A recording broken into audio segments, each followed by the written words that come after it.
उलटावी लागली नाहीत. 50 वर्षामध्ये जेवढं घडलंय, एप्स्टीन फाईल्स नावाचं प्रकरण जगासमोर आलं. माणसानी माणसाला खायला सुरुवात केली आहे. इतक्या वाईट वळणावर तुम्ही गेलोय. मग अशा वळणावर असताना या पिढीला कसं घडवायचंय, या पोरांना कसं घडवायचंय? आणि यांना घडवायचं असेल तर यांच्या डोळ्यासमोर चांगला आदर्श उभा करावा लागेल ना. मध्यंतरी 2015-16 मधली घटना आहे. माझं मुंबईमध्ये व्याख्यान होतं. मुंबईमध्ये डॉक्टर पंजाबराव देशमुख शिक्षक परिषद नावाची संघटना काम करते आणि या संघटनेच्या माध्यमातून व्याख्यानाकरता गेलो होतो. आणि आज ज्या पद्धतीने अनेक मान्यवरांचा सत्कार आमच्या हस्ते झाला, तसा माझ्या हस्ते 2 शिक्षकांचा सत्कार झाला. सत्कार का झाला, कशामुळे झाला मला समजलं नाही. मी त्या आयोजकांना सहज विचारलं की यांचा सत्कार आपण का केला, आणि त्यावेळी त्या आयोजकांनी त्या शिक्षकाच्या विद्यार्थ्याची घटना सांगितली.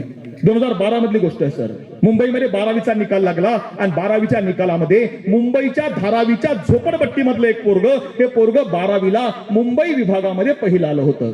सगळ्यांना अभिमान वाटला की झोपडपट्टीमधलं पोरग आहे. आम्ही आमच्या पोरांना सगळं देतो तरी आमची पोरं काही करत नाही. हे झोपडपट्टीमधलं पोरग आणि हे 12वीला पहिलं आलंय म्हटल्यावर या पोराचा सत्कार केला पाहिजे. निघाले 2 शिक्षक, पेढ्यांचा पुडा घेतला, पोराला बक्षीस घेतलं, झोपडपट्टीमध्ये आले आणि झोपडपट्टी फिरायला सुरुवात केली आहे. आणि शोधतायत पोराचं घर काही सापडत नाही. बऱ्याच वेळा कुठं गटार वाहते आहे, कुठं उकिरडा आहे, कुठं घाण पडली आहे. बऱ्याच वेळ घर शोधलं, घर सापडलं. झोपडीसारखं घर.